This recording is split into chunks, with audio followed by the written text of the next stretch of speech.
గౌరవనీయులు మాజీ BC commission chairman అయినటువంటి వక్లాభరణం కృష్ణమోహన్ గారు ఇప్పుడు మన మధ్యలో ఉన్నారు.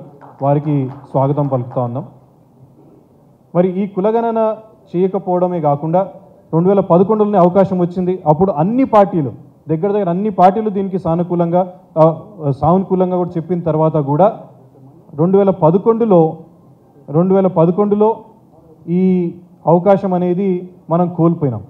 అయితే ఆ తర్వాత మళ్ళొకసారి వచ్చినటువంటి కులగణన చేసే అవకాశం మళ్ళీ ఇప్పుడు వచ్చింది 2025లో. మళ్ళీ ఈ 2025 గిట మనము దాటినట్లయితే మనకు చాలా ఇబ్బందికరమైన పరిస్థితులు ఇంకొక 10 సంవత్సరాల దాకా మళ్ళీ సెన్సస్ ఉండకపోయేది. కాబట్టి దీన్ని అర్థం చేసుకొని మన ప్రియతమ ప్రధానమంత్రి నరేంద్ర మోడీ గారు వారు పెట్టినటువంటి దృష్టి వల్ల ఇప్పుడు మనము కులగణన చెయ్యాలి అని చెప్పి మొన్న అశ్విని వైష్ణవ్ గారు ఓ నిర్ణయాన్ని మనకి తెలియజేయడం జరిగింది. దీని తర్వాత మా బీసీసీ తరఫు నుంచి మేము అనుకున్న విషయాలు ఏంటంటే కులగణన అనేది జరుగుతుంది, ఎలాగో గౌరవనీయులు ప్రధానమంత్రి గారు కులగణన చేయాలని చెప్పి చెప్పడం జరిగింది. అయితే దీన్ని ఏ రకంగా చేస్తే బాగుంటుంది, ఏ రకంగా దీన్ని ముందుకు తీసుకెళ్తే బాగుంటుంది అని ఒక ఆర్గనైజేషన్ పరంగా మనం ఆ ఒపీనియన్ని మన తరఫు నుంచి మనం పంపించాలి. మనమందరము దీని గురించి చర్చించి ముందుకు తీసుకెళ్ళాలి. మన రిపోర్ట్ని మనము అక్కడ ఉన్నటువంటి కేంద్రంలో ఉన్నటువంటి సోషల్ జస్టిస్ మినిస్టర్కు ఇవ్వాలి అని చెప్పి ఒక ఆలోచనతోని వివిధ సంఘాలకు సంబంధించినటువంటి వాళ్ళు, వివిధ రాజకీయ పార్టీలకు సంబంధించినటువంటి వాళ్ళు, అదేవిధంగా వివిధ నిపుణులను ఈరోజు ఈ కార్యక్రమంలో మనం పాల్గొంచుకోవడానికి ఇక్కడ మనం అందరినీ కూడా ఆహ్వానించడం జరిగింది.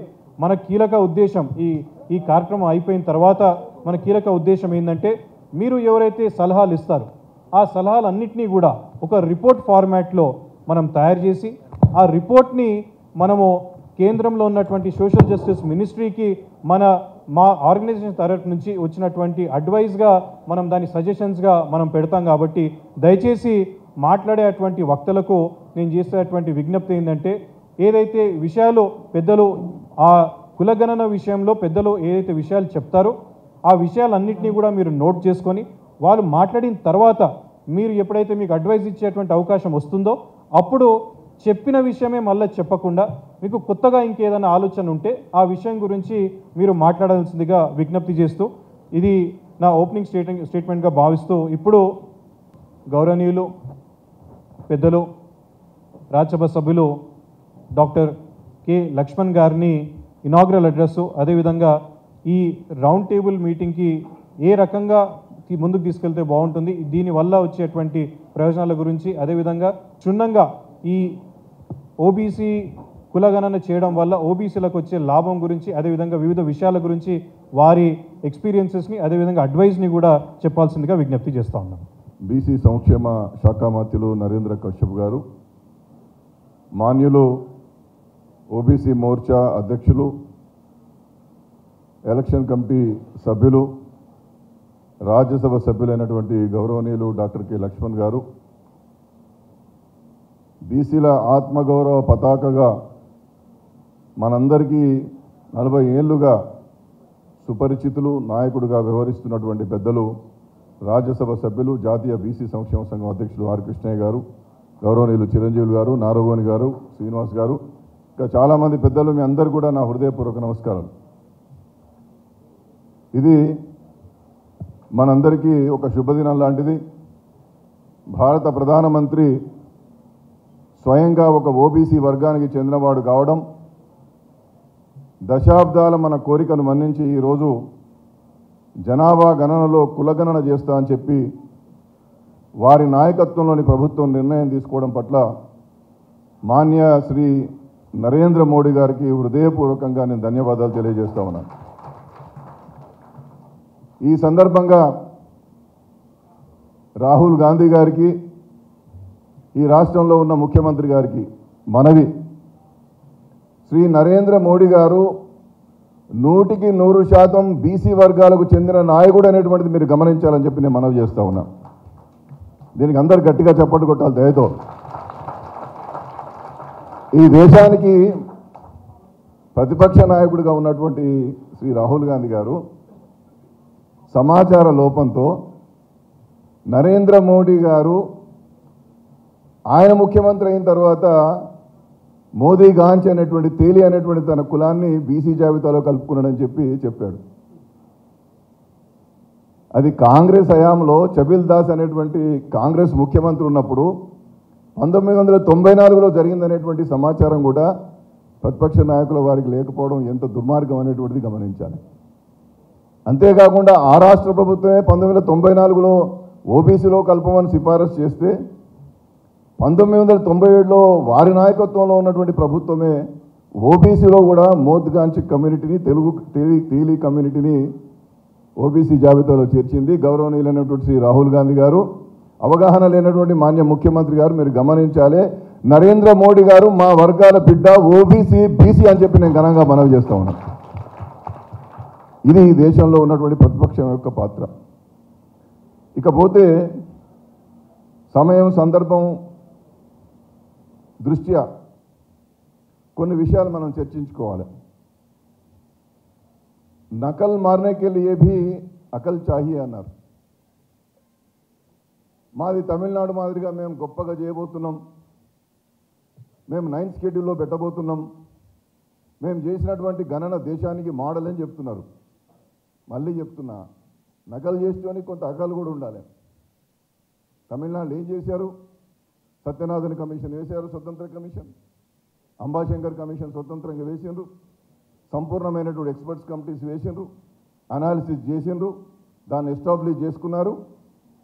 అప్పుడు ఆల్రెడీ అమల్లో ఉన్నది 69% రిజర్వేషన్స్. కాబట్టి 15(4)ను 16(4)ను 39C 39B 46 ఇవన్నీ ఆదేశిక సూత్రాల పరిధిలో వస్తాయి, అమల్లో ఉంది. కాబట్టి ఆదేశిక సూత్రాల పరిధిలో ఉన్నటువంటి దాన్ని అమలు చేయడానికి రాష్ట్రపతి గారికి 31C కింద అడిగినారు.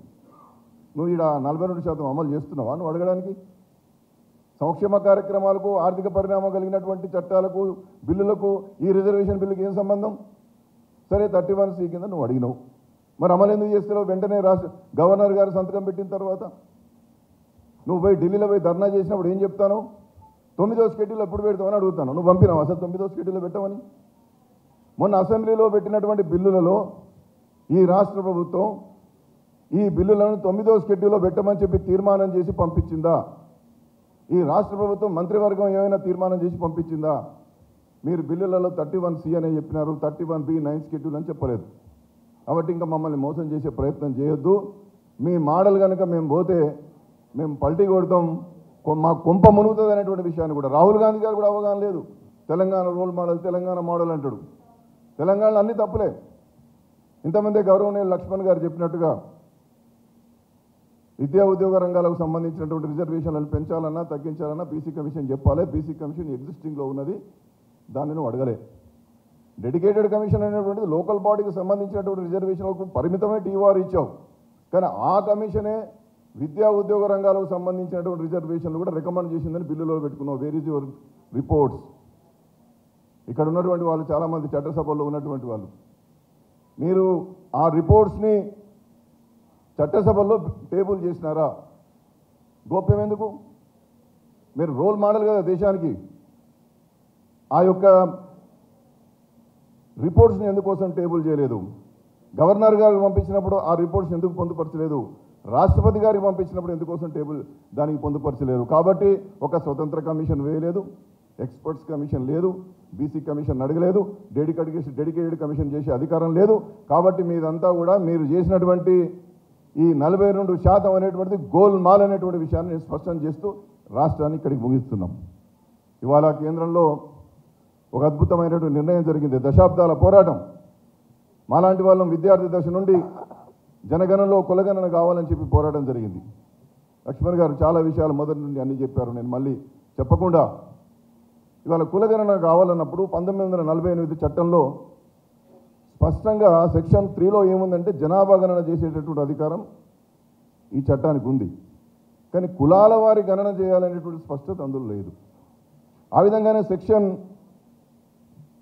8లో కానీ, సెక్షన్ 16లో కానీ, సెక్షన్ 17లో కానీ చాలా స్పష్టంగా, నేను టెక్నికల్గా అన్నీ మాట్లాడదలుచుకోలేదు, ఇవన్నీ కూడా నేను ఇచ్చాను.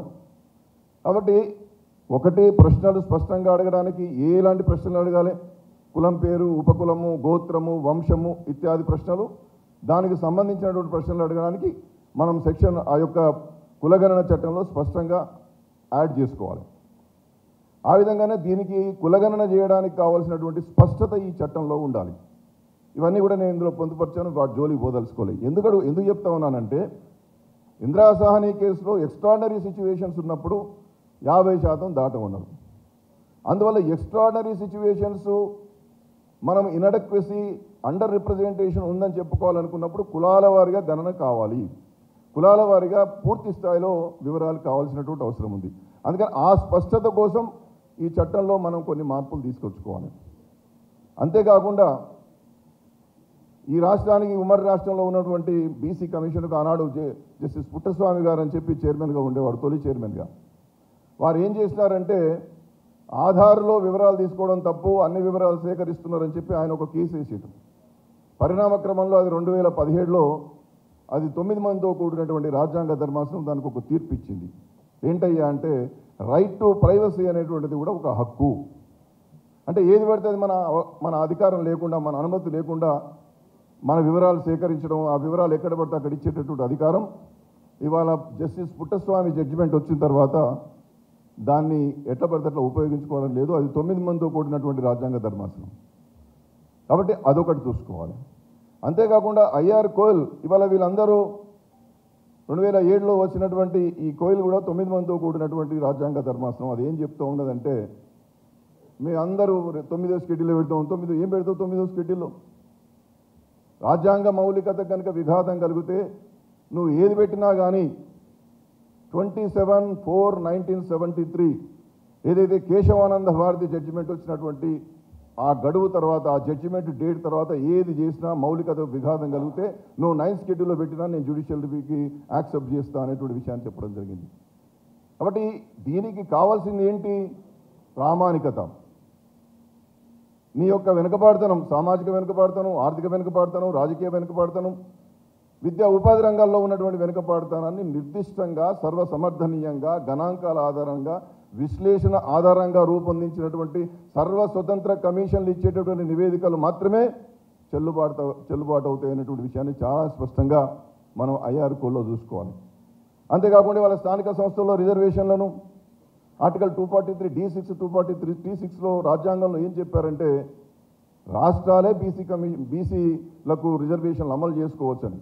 ఎస్సీ ఎస్టీలకు వచ్చేసరికి ఏమో జనాభా ప్రకారం ఏమని 243 DTలో 125 ఆర్టికల్స్లో చెప్పారు, సబ్సెక్షన్స్లో. కానీ బీసీలకు వచ్చేసరికి మాత్రం రాష్ట్రాలకు అవకాశం ఇచ్చారు.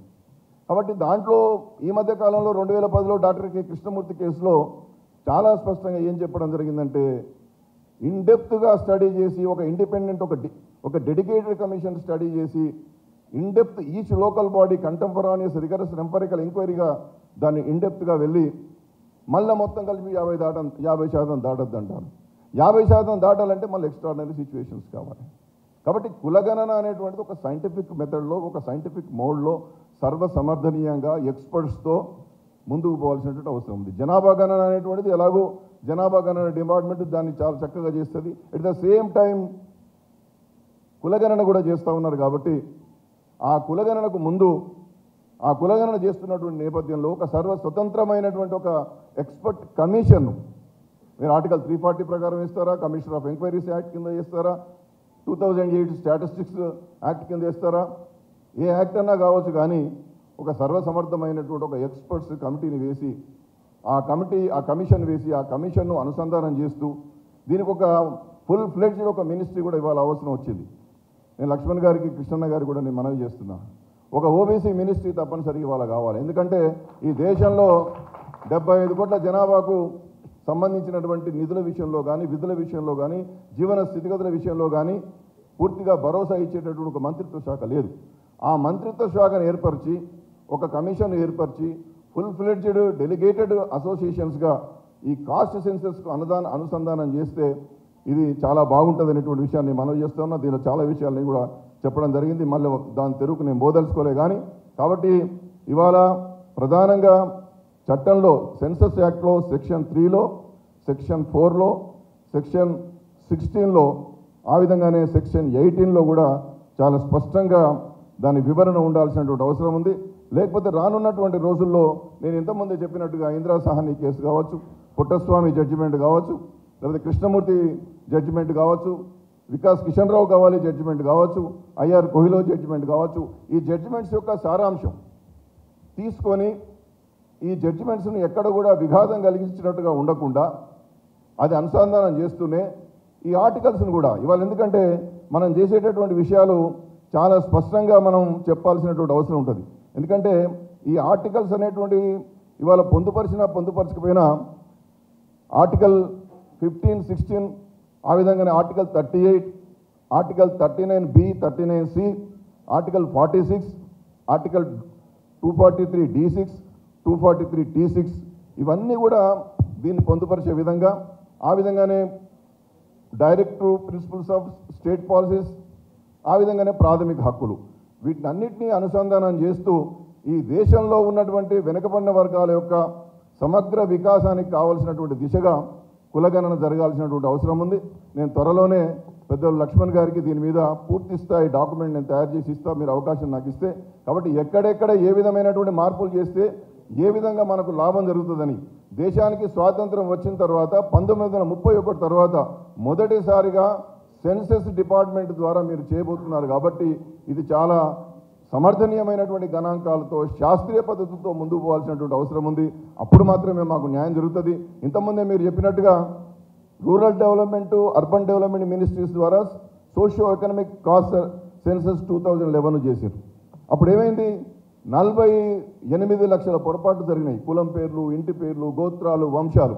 దీనికి సంబంధించి మరి ఎలా దీన్ని ఏ విధంగా చేద్దాం? 5,000 కోట్లు ఖర్చు పెట్టారు కదా యూపీఏ ప్రభుత్వం అని చెప్పి, బీజేపీ ప్రభుత్వం అంటే మోడీ గారి నాయకత్వంలోని ప్రభుత్వం అరవింద్ కుమార్ పనగారి అని చెప్పేసి నీతి ఆయోగ్ ఉపాధ్యక్షుడితో ఒక కమిటీ వేస్తే ఆయన దీన్ని చూసి ఎంఎస్ ఎక్సెల్ షీట్లో ఇదంతా నిక్షిప్తం చేసిండ్రు. ఎక్సెల్ షీట్లలో 118 కోట్ల జనాభాకు సంబంధించినటువంటి లెక్కలు చేసిండ్రు. 48 లక్షల పొరపాట్లు జరిగినాయి. దీన్ని చేయడం సాధ్యం కాదని చెప్పిన తర్వాత అప్పుడు ప్రభుత్వం ఒక నిర్ణయం తీసుకునేది. వారు చెప్పినట్టే 2018లో రాజ్నాథ్ సింగ్ గారు హోంమంత్రిగా ఉన్నప్పుడు వచ్చే కులగణన నుండి, వచ్చే జనాభా గణన నుండి మేము కులగణన చేస్తామని కోవిడ్ కారణంగా చేయలేకపోయినారు.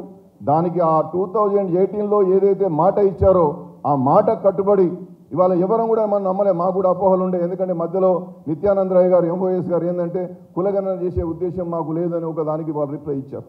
కాబట్టి కోవిడ్ పేరిట జనాభా గణన జరగడం లేదు, అందులో కులగణన జరగడం లేదు. ఈ ప్రభుత్వం చేయదేమో అనుకున్నాం. కానీ ఒక నమ్మకం మాత్రం ఉండే. ఎందుకంటే 2018లో చెప్పింది హోంమంత్రి అయినటువంటి రాజ్నాథ్ సింగ్ గారు, యూనియన్ క్యాబినెట్ మినిస్టర్, చాలా పెద్ద మనిషి చెప్పిండు. రోజంతా రిజిస్టర్ జనరల్ సెన్సస్ వారితో కూర్చొని చర్చించి ఈ 2011 లెక్కలు దేనికి పనికిరావు, వచ్చే గణనలో అవి చేసింది కూడా మినిస్ట్రీస్ ద్వారా చేశారు. మేము చేసేది ఫస్ట్ టైం ఇన్ ఇండియా, స్వాతంత్రం వచ్చిన మొదటిసారి మేము సెన్సస్ డిపార్ట్మెంట్తో చేస్తామని చెప్పి పెద్ద ఆయన అప్పుడు చెప్పిండు.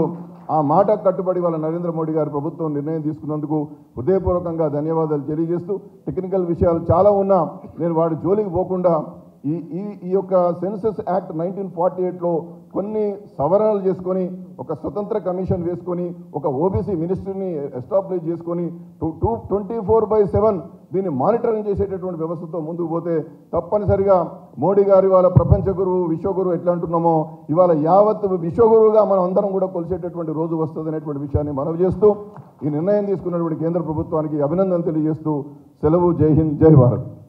ముఖ్యంగా మరి చాలా విషయాలు చెప్పినారు. నాకు ఇచ్చిన టైం 3 to 5 minutes అన్నారు. ఆ 5 minutes లోపలనే క్లోజ్ చేయడానికి ప్రయత్నం చేస్తాను. నేను కొన్ని ముఖ్యమైనటువంటి అంశాలు రాబోయే సెన్సస్లో తీసుకుంటే ఎట్లా లాభం జరుగుతుందనే విషయాలపైన ఎక్కువ మాట్లాడతాను. దీని క్రెడిట్ ఎవరికి రావాలి, ఎవరికి పోవాలనే విషయాలు మనం ఇప్పుడు మాట్లాడాల్సిన అవసరం లేదు. కాకపోతే క్యాస్ట్ సెన్సస్ అనేది ఖచ్చితంగా ఓబీసీలకు సామాజిక న్యాయం అందించడంలో ఒక నూతన అధ్యాయాన్ని ప్రారంభించబోతుంది. ఈ దేశంలో మరొక సామాజిక విప్లవం రాబోతుందనే విషయాన్ని మాత్రం స్పష్టంగా తెలియజేసుకున్నాను. అయితే ఈ సెన్సస్లో మనం కొత్త విషయాలు ఏం చేయాలి అంటే మన గతంలో అనుభవాల దృష్టిలో పెట్టుకొని ఏం చేస్తే బాగుంటుంది అనే దాంట్లో మనం ఇప్పుడు మాట్లాడదాం. ఇంతకుముందే మాట్లాడారు సోషో ఎకానమిక్ క్యాస్ట్ సెన్సస్ గురించి.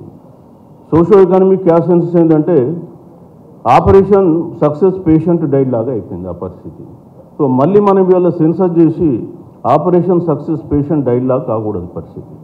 సో అందుకే కొన్ని జాగ్రత్తలు తీసుకుంటే 100% మనం దీన్ని సక్సెస్ఫుల్గా చేయగలుగుతాం. ఏమైందంటే last time socio economic caste census rural first time ఏం చేశారు, 2010లో పార్లమెంట్లో చెప్పినారు మేము 2011 సెన్సస్లో ఖచ్చితంగా కులగణన చేస్తామని చెప్పి నెక్స్ట్ డేనే మళ్ళీ చిదంబరం గారు యూటర్న్ తీసుకొని మేము లేలే సెన్సస్లో చేయము, మేము సెపరేట్ క్యాస్ట్ సెన్సస్ చేస్తామని చెప్పి సెపరేట్గా చేశారు. 5,000 కోట్లు ఖర్చు పెట్టారు. దాన్ని ఇప్పటి వరకు కూడా ఆ రిపోర్ట్ వెలుగు చూడలేదు. సో ఇప్పుడు కూడా దయచేసి నేను కోరేది ఏంటంటే మళ్ళీ క్యాస్ట్ సెన్సస్ అనౌన్స్ చేసిన తర్వాత ఎవరు కూడా దాన్ని వెనక్కిపోవద్దు, 100% ఇంప్లిమెంట్ అయ్యేలాగా నేను చూడాలని చెప్పి కోరుతూ ఉన్నా. ఎందుకంటే గతంలో మనకు అనుభవాలు ఉన్నాయి. 2018లో క్యాస్ట్ సెన్సస్ చేస్తామని రాజ్నాథ్ సింగ్ ఆగస్టు 31 రోజు చెప్పినారు. తర్వాత మళ్ళీ కోర్టులో మేము చెయ్యం, ఇది ఫీజిబుల్ కాదన్నారు. సో అవన్నీ పక్కన పెట్టేసి డిస్ప్యూట్స్ ఇప్పుడు 100% ఒప్పుకున్నారు. కాబట్టి మనం 100% దీన్ని ముందుకు తీసుకెళ్లాల్సింది కోరుతున్నాం.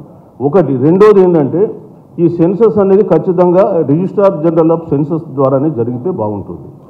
తర్వాత సెన్సస్లో భాగంగా జరగాలి. మళ్ళీ సెన్సస్లో భాగం కాకుండా దీన్ని వేరే సోషో ఎకనామిక్ లాగా బయట జరుపుతామంటే బాగుండదు, అది మళ్ళీ ఇబ్బందులు వస్తాయి. సో అది జరగకుండా ఉండాలని చెప్పేసి నేను కోరుతూ ఉన్నా.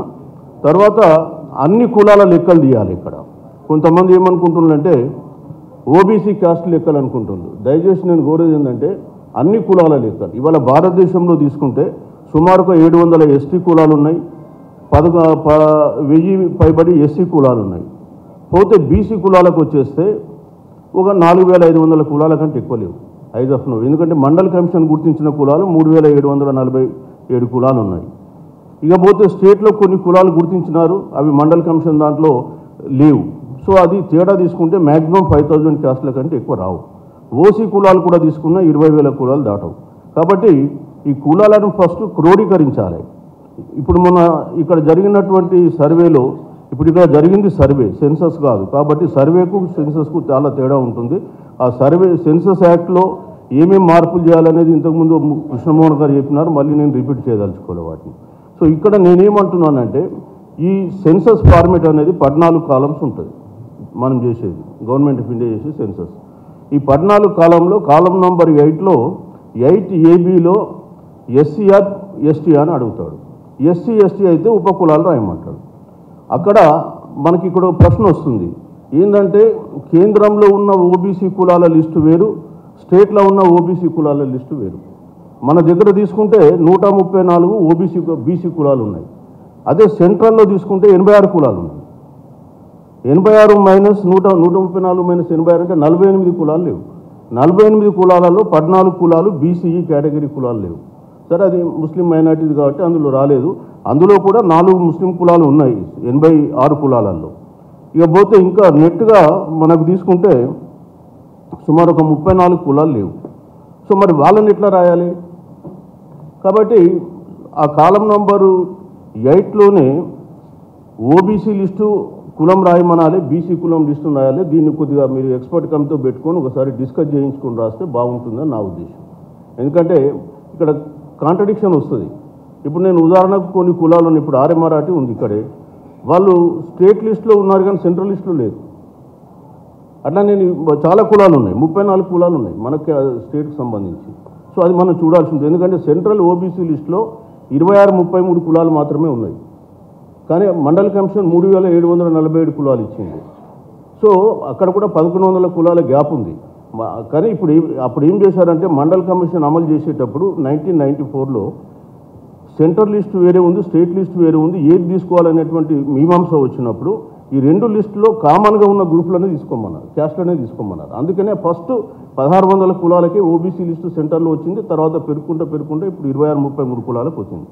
సో నేనేమంటున్నానంటే ఇది కొద్దిగా ఈ కాలంను మాడిఫై చేయాల్సిందిగా నేను కోరుతున్నాను ఒకటి. తర్వాత మనకు ఈ సెన్సస్తో పాటుగా సెన్సస్లో 14 కాలమ్సే ఉంటాయి.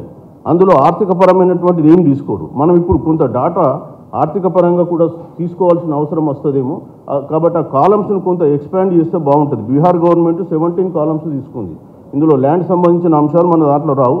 బీహార్ వాళ్ళు 17 చేసినారు. అది కూడా ఒక కాలమ్స్ ఎట్లా ఎక్స్పాండ్ చేస్తే తక్కువ అంటే మనం దాని ఇంకా ఎక్కువ మంచి సమాచారం వస్తుంది అనేది మనం చూద్దాం ఒకటి.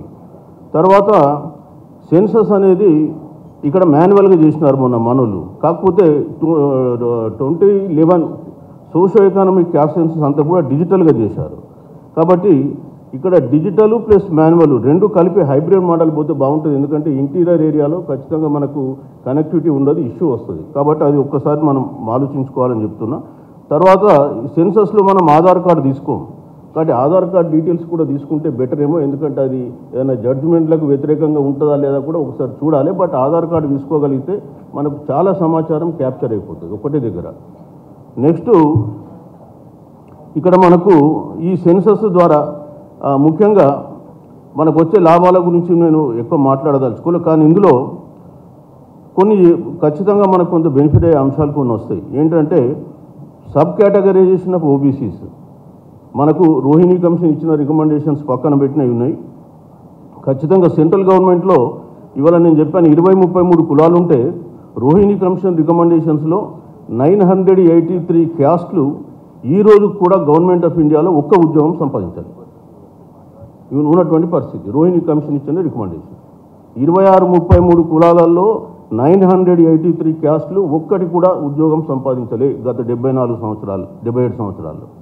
అది పరిస్థితి. కాబట్టి కేటగరైజేషన్ కూడా అందులో ఉపయోగపడుతుందని నేను భావిస్తున్నా.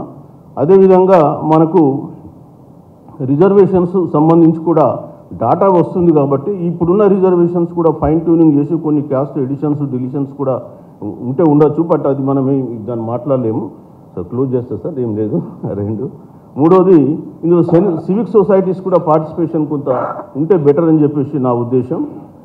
అదేవిధంగా సెన్సస్లో మనకు ఈ డాటా వచ్చిన దాన్ని కొంత ఈ డాటా ఇంటిగ్రిటీ కూడా చాలా అవసరం ఉంటుంది. ఎందుకంటే సెన్సస్ను ఈ డాటాను సరిగ్గా చేయకపోతే మళ్ళీ తర్వాత కాలంలో కొన్ని కులాలు నా కులం సంఖ్య తక్కువ వచ్చింది, కులం సంఖ్య ఎక్కువ వచ్చింది, డాటా ఫర్జింగ్ అయింది, డాటా తప్పైంది అనేటువంటి ఇష్యూస్ వస్తాయి. సో ఇప్పుడు ఉన్నటువంటి మన పరిస్థితుల్లో అదంత పెద్దగా ఇబ్బంది రాదు అని చెప్పి నేను అనుకుంటున్నాను. ఎందుకంటే కరెక్ట్ మెథడ్స్ తీసుకుంటే. సో నేను కోరేది ఏంటంటే అల్టిమేట్గా అన్ని కులాలు చేయండి, ట్రాన్స్పరెంట్గా చేయండి. ఖచ్చితంగా రేపు మనకి డాటా ఏ కోర్టులో కూడా ఏ పరీక్షకైనా నిలబడేలాగా తయారు కావాలని చెప్పి కోరుతున్నాను. మరి ఈ డెసిషన్ తీసుకున్నందుకు నరేంద్ర మోడీ గారిని ప్రత్యేకించి ఈ సందర్భంగా అభినందిస్తూ సెలవు తీసుకుంటున్నాను. Thank you. జై పూలే, జై బీసీ. చిరంజీవి గారు, ఒకటి క్లారిఫికేషను. ఎన్సీబీసీ దాకా రికమెండ్ చేసి పంపించడం జరిగింది. బట్ ఓవరాల్గా ఇది ఒక కాంప్లెక్సిటీ ఇష్యూ కాబట్టి సెంట్రల్ ఓబీసీ లిస్ట్ వేరే, స్టేట్ బీసీ లిస్ట్ అని వేరేది అన్ని స్టేట్స్లో సహజంగా ఉంటుంది. స్టేట్ సంబంధించిన reservations as per their population, as per their recommendations ఆ స్టేట్ తగ్గట్టు వాళ్ళు రికమెండ్ చేసుకోవచ్చు. సెంట్రల్కి వచ్చేసరికి 27% మాత్రమే. ఎందుకంటే ఈ కాంప్లెక్సిటీ అంటే నేను దేశమంతా తిరిగిన అన్ని రాష్ట్రాలు కాబట్టి చెప్తున్నాను. మన పక్కకు కర్ణాటక పోతే అక్కడ రెడ్డీసు, కమ్మాసు బీసీలు, బీహార్లో వైశ్యాస్ అంతా ఓబీసీలు, ఈవెన్ బ్రాహ్మణ్స్ ఉత్తరాఖండ్లో కొన్ని పార్ట్స్లో వాళ్ళు గోస్వామి పేరు మీద బ్రాహ్మణ్స్ కూడా వాళ్ళు బీసీలు. వాటి సెంట్రల్కి వచ్చేసరికి అవన్నీ కూడా బీసీగా కన్సిడర్ చేయలేము మనం. ఏ స్టేట్కి ఆ స్టేట్ ఉంటుంది. ఆ స్టేట్ రికమెండేషన్ అన్నీ కూడా సెంట్రల్లో మనం అందులో యాడ్ చేయమని చెప్పడానికి. ఇప్పుడు in case tomorrow if Karnataka government recommends Reddys and Kammas into OBC central list అంటే ఇక్కడ ఉన్న వాళ్ళు కూడా సెంట్రల్ లిస్ట్లో నమోదు చేసుకునే ప్రమాదం ఉంటుంది. కాబట్టి స్టేట్ లిస్ట్ అనేది పర్మనెంట్గా వేరే ఉంటుంది. సెంట్రల్ లిస్ట్ అనేది జెన్యూన్గా సోషియో ఎకనామిక్ కండిషన్స్ వాళ్ళ యొక్క పరిస్థితి బట్టి సెంట్రల్ లిస్ట్లో ఎన్సీబీసీ అనేది ఉంది మధ్యలో. ఎన్సీబీసీ థరోగా పబ్లిక్ హియరింగ్ చేసి థరోగా ఎగ్జామిన్ చేసిన తర్వాతనే రికమెండ్ చేస్తుంది. కాబట్టి ఈ స్టేట్లో ఇంకా 27 క్యాస్ట్ పెండింగ్ ఉన్నాయి. దాన్ని ఖచ్చితంగా వచ్చే క్యాబినెట్లో కృష్ణ గారు మేము ఉన్నాం కాబట్టి ఈ పార్టీకి 2-3 సార్లు మాట్లాడాము. It does not say that every caste of that state should be. అది నేను చెప్పడం లేదు సార్, అది నేను ఎప్పుడు చెప్పలే. నేను ఏమన్నా అంటే కలెక్షన్ చేయమంటున్నా డాటా. వేదికను అలంకరించినటువంటి పెద్దలు, ఇక్కడికి విచ్చేసినటువంటి ప్రముఖులు, మేధావులు, సోదరులారా, ఎట్టకేలకు ఎన్నో సంవత్సరాలుగా ఎంతోమంది ఉద్యమం చేస్తున్నటువంటి సమస్య, ఒక ప్రధాన సమస్య ఏదైతే ఉందో అది బీసీ కులగణన చేస్తాము అని మరి గౌరవ ప్రధానమంత్రి నరేంద్ర మోదీ గారు చెప్పటంతో ఒక సమస్య ఒక కొలిక్కి వస్తున్నట్టుగా కనిపిస్తూ ఉంది. ఈ మధ్యనే నేను అనుకుంటాను 4-5 నెలల క్రితమే కేరళలో ఆర్ఎస్ఎస్ మహాసభ జరిగింది. దాంట్లోనే సూచనప్రాయంగా మేము ఓబీసీ కులగణనకు అనుకూలమే అనే సిగ్నల్స్ కూడా అక్కడ వచ్చినప్పుడు నేను అప్పుడే అనుకున్నాను, ఇదేదో జరగబోతుంది, ఏదో ఒక నిర్ణయం తీసుకోబోతున్నారేమోననేది నాకు కొంత అక్కడ అనిపించింది. కానీ నేను అనేది ఏంటిది అని అంటే, ఒకవేళ ఒక్కొక్క డిమాండ్ ఎన్నో సంవత్సరాలుగా మనం ప్రభుత్వాల ముందు ఉంచినా కానీ వాటి విషయంలో స్పందించే గుణం కూడా ఉండాలి. స్పందించే గుణం లేకపోతే సమస్యలు ఉంచినా ఎవడు పట్టించుకునే పరిస్థితి లేదు. కాబట్టి బీజేపీ ప్రభుత్వము, నరేందర్ మోడీ గారి ప్రభుత్వము వెంటనే స్పందించి మొన్నటిదాకా కఠినంగా ఇది చేయాలా వద్దా, అసలు బీసీ కులగణన చేస్తే ఎలాంటి పరిణామాలు ఉంటాయని వెనక ముందాడినటువంటి బీజేపీ ప్రభుత్వం కూడా వెంటనే సడన్గా ఒక నిర్ణయం తీసుకోవటం కూడా గొప్ప విషయమే. ఎందుకనంటే అడిగినా ఇచ్చే గుణం లేదు. మనం చూసాము 50 సంవత్సరాలు ఈ దేశాన్ని కాంగ్రెస్ పార్టీ పరిపాలించింది. ఎంతోమంది కాంగ్రెస్ పార్టీ మీద ఒత్తిడి తీసుకురావడానికి ఎన్నో ఉద్యమాలు చేసినా అసలు దానిని పట్టించుకున్నటువంటి నాదుడే లేడు. అంటే గతంలో మేము కాన్షీరామ్ గారు ఎమ్మటి తిరిగినప్పుడు మరి ఈ దేశంలో ఓబీసీలకు రాజకీయ రిజర్వేషన్లు కల్పించాలి అని అంటే మరి బీసీ కులగణన జరగాలి అనేది ప్రధాన అంశంగా ఉంది. కాబట్టి అప్పుడు నార్త్ ఇండియా అంతా కూడా కాన్షీరామ్ గారితో తిరిగి బీసీ కులగణన గురించి ఉద్యమాలు చేసినటువంటి చరిత్ర ఉంది.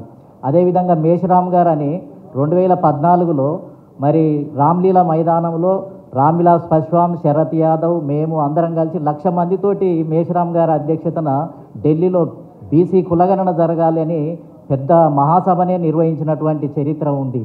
మన బీసీలు అమాయకులు కాబట్టి, అదేవిధంగా బలహీనులు కాబట్టి ఏ ప్రభుత్వము, ఏ రాజకీయ పార్టీ కూడా మన ఎడలో స్పందించడానికి సిద్ధంగా లేదు. ఒక సమస్య పరిష్కారం అవుతుంది అని గుర్తించగానే మరొక సమస్య మన ముందుకు రావటం అనేది జరుగుతుంది. ఆర్ కృష్ణన్న గారు మేమైతే ఉస్మానియా యూనివర్సిటీలో మరి మొత్తం పనిచేస్తున్నటువంటి క్రమంలోనే మరి ఎన్టీ రామారావు గారు మురళీధర్రావు కమిషన్ను అమలు చేయటం జరిగింది. 25% నుంచి బీసీ రిజర్వేషన్లను 44% పెంచడానికి ఎన్టీ రామారావు గారు నిర్ణయం తీసుకున్నప్పుడు అన్న కృష్ణన్న నేను ఉస్మానియా యూనివర్సిటీలో ఉండి ఇంకేముంది ఒక సమస్య పరిష్కారం అయింది, 44% పెరగబోతుంది అని సంతోషపడి అనుకుంటున్న సమయంలోనే యాంటీ రిజర్వేషన్ మూమెంట్ వచ్చింది ఉస్మానియా యూనివర్సిటీలో. అప్పుడు మేమంతా కూడా కృష్ణన్న నేను ఇద్దరం కలిసి సమసంగ్రామ పరిషత్ అని ఒక సంస్థను పెట్టి యాంటీ రిజర్వేషన్కు మూమెంట్గా రిజర్వేషన్ల అనుకూల ఉద్యమాన్ని ఎప్పుడు 86లో నేను అనుకుంటాను దాదాపు 39 సంవత్సరాల క్రితమే ఇద్దరం కలిసి రాష్ట్ర బంధులు సంచలనం. ఆ రోజులలో అరెస్టులు, లాఠీ చార్జులు, అసలు గాఢాంధకారం, ఎవరు పిలిచినా రానటువంటి పరిస్థితి.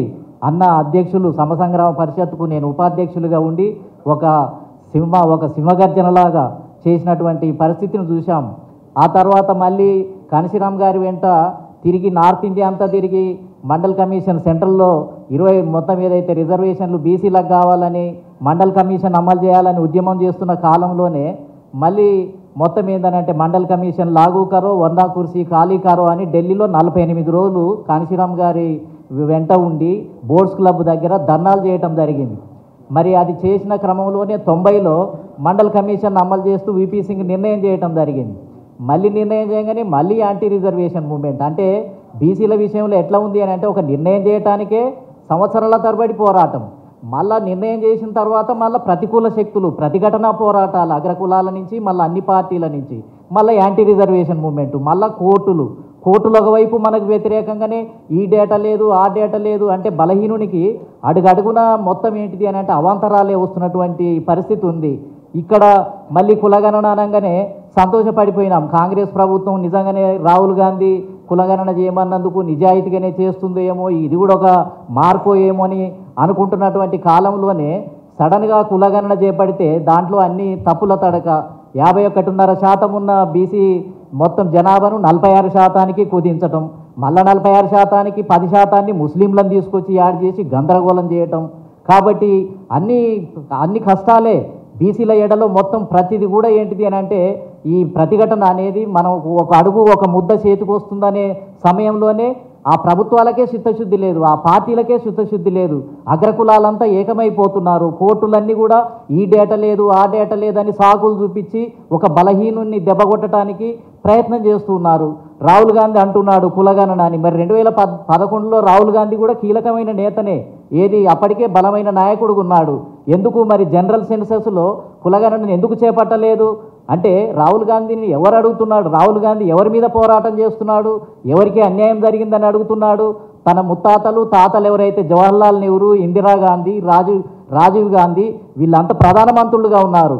1951 నుంచి 61, 71, 81, 91 ఇన్ని సంవత్సరాలలో కులగణన చేయడానికి అవకాశం ఉంది. కానీ కాంగ్రెస్ పార్టీ 50 సంవత్సరాలున్నా ఎందుకు చేపట్టలేదు అంటే పచ్చి మోసం. బీసీలు అంటేనే ప్రధాన శత్రువు. మండల్ కమిషన్ అమలు చేయలేదు, మురళీధర్ రావు కమిషన్ అమలు చేయలేదు, అదేవిధంగా కాలేల్కర్ కమిషన్ అమలు చేయలేదు, రాజకీయ రిజర్వేషన్ల బిల్లును ప్రవేశపెట్టలేదు. కాబట్టి ఇప్పుడు కాంగ్రెస్ పార్టీ డిమాండ్ చేస్తుంది అని అంటే తన మీద తాను పోరాటం చేసుకోవటమే. రాహుల్ గాంధీ ఇవాళ ఉద్యమం పేరుతోటి అడుగుతున్నాడు అని అంటే తన తాత ముత్తాతల మీద పోరాటం చేస్తున్నట్టుగానే, బీజేపీ మీద కాదు. నువ్వే అధికారంలో ఉండి మళ్ళీ నువ్వే దొంగ మోసకారం, వీళ్ళే మోసం చేసింది వీళ్ళే, దొంగలు వీళ్ళే, అవమానాలు చేసింది వీళ్ళే, మళ్ళీ వీళ్ళే మాకు అన్యాయం జరిగింది, ఇది చేయండి అది చేయండి అని మళ్ళీ దొంగ అన్నట్టుగా మాట్లాడుతున్నటువంటి క్రమం ఇవాళ భారతదేశంలో మొదలవుతున్నటువంటి తీరు చూస్తున్నారు. విచిత్రం అంటే ఎవరు గమనించరనుకుంటారు, ఎవరు చూడటం లేదు అని భావిస్తున్నారు. కాబట్టి ఇలా మేమేమనుకునేది అంటే మేము కమ్యూనిస్ట్ ఉద్యమంలో ఫస్ట్ 86 వరకు కమ్యూనిస్ట్ ఉద్యమంలో ఉన్నటువంటి వాళ్ళం. అసలు బీజేపీ అని అంటే మార్పులు చేయదేమో అని అనుకునే వాళ్ళం. కాంగ్రెస్ పార్టీ అని అంటే సెక్యులర్ పార్టీ, సమానత్వము, సోదరభావము, రాజ్యాంగం అని రోజు బడుగు బలైన వర్గాల పార్టీ, గరీబీ హఠావు అంటే ఇదెంత గొప్ప పార్టీ అని ఇదే బాగా చేస్తుందని అనుకున్నాం. కానీ ఇలా చూస్తే అసలు కాంగ్రెస్ పార్టీ అంత మోసపూరితమైనటువంటి పార్టీ లేదు. బీసీల విషయంలో అడుగడుగున మోసం చేసినటువంటి పార్టీ. బీజేపీ ఏమో అసలు కరడుగట్టిన పార్టీ అని మాకు ఒక అవగాహన ఉండేది. కానీ ఇలా బీజేపీని చూస్తే ఇలా బీజేపీ కాంగ్రెస్ పార్టీని ఏనాడో దాటిపోయింది. ఉత్తర భారతదేశంలో ఎంతోమంది ముఖ్యమంత్రులను చేస్తూ ఉంది. ఇలా కేంద్ర క్యాబినెట్లో 27 మందిని ఓబీసీలను మంత్రివర్గంలో తీసుకున్నటువంటి చరిత్ర. ఇద్దరు రాష్ట్రపతులను, ఇప్పుడు గిరిజన మహిళ అయినటువంటి మహిళ రాష్ట్రపతి, అంతకుముందు ఎస్సీ రాష్ట్రపతి, అదేవిధంగా ఒరిస్సాలో ఒక గిరిజన ముఖ్యమంత్రి, సంచలనం, ఎవరన్నా ఊహించగలుగుతామా? అదేవిధంగా హర్యానాలో ఒక ఎంపీసీ ముఖ్యమంత్రిగా ఉన్నటువంటి పరిస్థితి, మధ్యప్రదేశ్ ఒక యాదవ్ ముఖ్యమంత్రి, అదేవిధంగా అంతకుముందు ఉమాభారతి, అదేవిధంగా కళ్యాణ్ సింగ్, లోధీలు వీళ్ళంతా కూడా అడుగడుగున ముఖ్యమంత్రులే. కాబట్టి బీజేపీ ఏనాడో అసలు దానికి ఒక పేరేసి వీళ్ళు ఏందనంటే ఆ మొత్తం ఏంటంటే కాంగ్రెస్ పార్టీ తప్పుడు దృక్పథాలతోటి తానేమో చెయ్యదు, ఇంకొకళ్ళని చేస్తేనేమో ముద్ర వేసి దెబ్బ కొట్టడం, వేరే రకంగా ప్రచారం చేయటం. ఎంతకాలం నమ్ముతావు నువ్వు? బడుగు బలహీన వర్గాల పేరుతోటి ఎంతకాలం మోసం చేస్తావు? కాబట్టి ఈ రాష్ట్రంలో కూడా అనవసరమైనటువంటి ప్రచారాన్ని కొన్ని శక్తులు, కొంతమంది ఏజెంట్లు, ప్రభుత్వానికి తొత్తులు, పదవుల పేరుతోటి, పైసల పేరుతోటి వాళ్ళు విధించే ఎంగిలి మెతుకుల కోసం గవర్నమెంట్ దగ్గర ఉండి తప్పుడు సలహాలు ఇస్తూ, తప్పుడు సూచనలు ఇస్తూ మొత్తం ఏంటంటే డైరెక్షన్ ఇస్తున్నటువంటి మేధావి వర్గాన్ని కూడా మనం ఈరోజు చూస్తున్నాం. జాతికే నమ్మక ద్రోహులుగా పనిచేస్తున్నటువంటి వాళ్ళని చూస్తున్నాం ఈరోజు. కాబట్టి ఏదేమైనా నిజాయితీ గెలుస్తుంది. బడుగు బలహీన వర్గాలకు ఈ రోజు కాకపోయినా ఇవాళ బలమైన శక్తులు ఎదుగుతున్నాయి, ఉద్యమకారులు ఎదుగుతున్నారు, యువకులు ఎదుగుతున్నారు. ఖచ్చితంగా రానున్న కాలం మార్పు జరుగుతుంది. కాబట్టి ఇలా బీజేపీ తీసుకున్నటువంటి నిర్ణయం నిజంగా ఇది ఏం పెద్ద సంచలనమని నేను చెప్పటం లేదు, రివల్యూషనరీ మార్పు అని ఏం చెప్పటం లేదు. వాస్తవంగా చూస్తే రిజర్వేషన్లు అనేది కుంటోనికి ఒక ఊతకర్ర మాత్రమే. దానివల్ల పెద్ద సంచలనం వస్తుందని కూడా మనం అనుకోవటానికి వీల్లేదు. నిజమైన సెల్ఫ్ రెస్పెక్ట్ కలిగినటువంటి మార్పు వస్తుందని అనుకోవటానికి ఏం వీల్లేదు. రిజర్వేషన్లు వస్తే కూడా ఆయా అగ్రకుల పార్టీల తరపు నుంచే ఏజెంట్లుగా గెలుస్తారు, మన వైపు ఏమి ఉండరు. ఇవాళ గెలిచిన వాళ్ళని చూడటం లేదా? కానీ మనకు ఒక సింబాలిక్, మన తరపున ఒక ప్రతినిధి ఉన్నాడు అని సంతోషపడటానికి మాత్రమే ఉపయోగపడతాయి. కానీ వాటిని కూడా ఇవ్వటానికి వాళ్ళకు మనసు ఒప్పటం లేదు అని అంటే మనం నిజంగా ఇలాంటి శక్తులను ప్రతిఘటించాల్సినటువంటి అవసరం ఉంది. నిజమైన అధికారం ఓటు ద్వారానే మనం ముఖ్యమంత్రులు, మనం ప్రధానమంత్రులు అయినప్పుడే రావడానికి అవకాశం ఉంది. కానీ నరేంద్ర మోదీ గారు చాలా ధైర్యంగానే కొన్ని బలమైన నిర్ణయాలు తీసుకోవటం వల్ల ఇవాళ పరిస్థితులు, రాజకీయ పరిస్థితులు అన్నీ కూడా మారుతున్నాయి. అనివార్యంగా కాంగ్రెస్, ఇతర పార్టీలు కూడా ఇవాళ నరేంద్ర మోడీ గారు చెప్పిన దానికి అనుకూలంగా, మారినటువంటి విధానానికి అనుకూలంగా నిర్ణయాలు తీసుకోవాల్సినటువంటి పరిస్థితి ఏర్పడింది.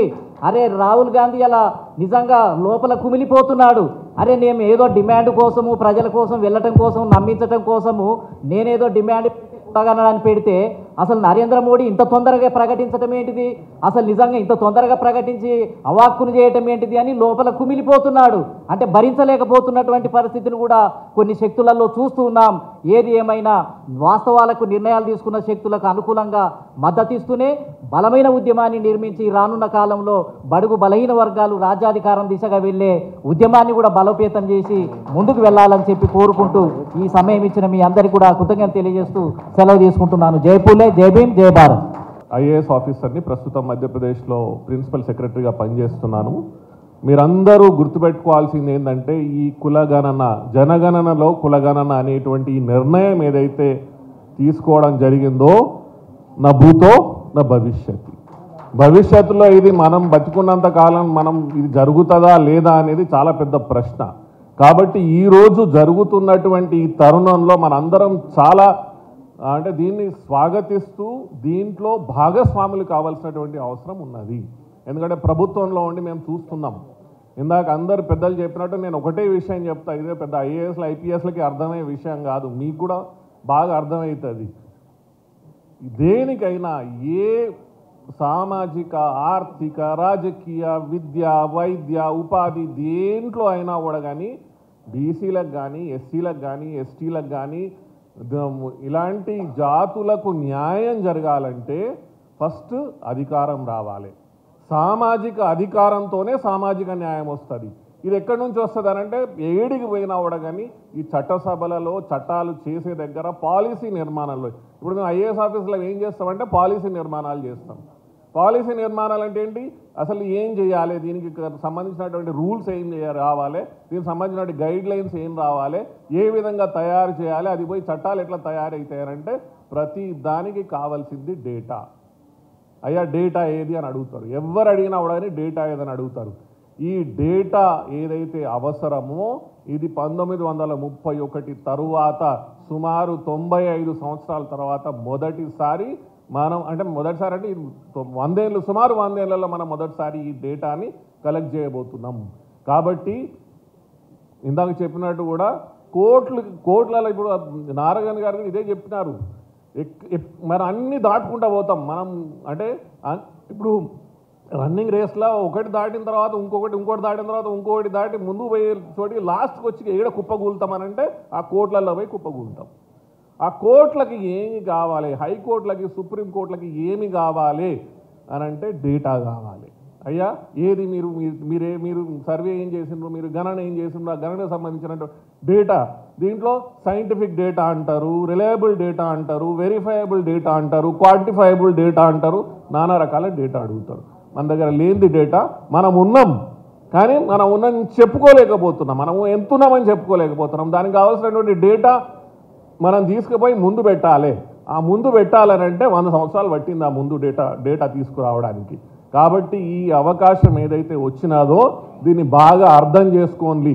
ఇందాక గౌరవనీయులు లక్ష్మణ్ గారు కూడా ఇదే అన్నారు, ఇందాక వక్లాభరణం గారు కూడా ఇదే చెప్తున్నారు. కృష్ణయ్య గారు చెప్పేది ఏంటనంటే ఈ కులగణన జరుగుతున్నప్పుడు మీరు అక్కడ ఉండాలి.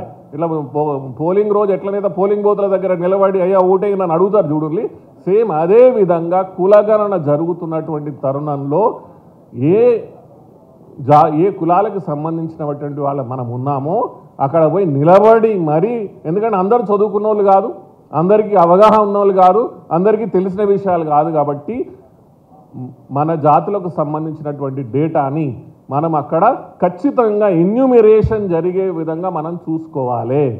1990-91లో ఏ మండల్ కమిషన్ వచ్చినదో 1994లో మొదటిసారి యూపీఎస్సీలో సివిల్ సర్వీసెస్ ఎగ్జామ్లో ఓబీసీలకి అంటే బీసీలకి రిజర్వేషన్ కల్పిస్తే 1995లో మొదటి ఐఏఎస్ ఆఫీసర్ ఓబీసీ రిజర్వేషన్ నుంచి వచ్చినారు. ఫర్ ఎగ్జాంపుల్ మన తెలంగాణకు సంబంధించిన బుర్రా వెంకటేశం. 2000 ఎగ్జామ్లో నేను నాలాంటి ఐఏఎస్గా ఓబీసీ రిజర్వేషన్ తీసుకొని నేను ఐఏఎస్ అయినాం.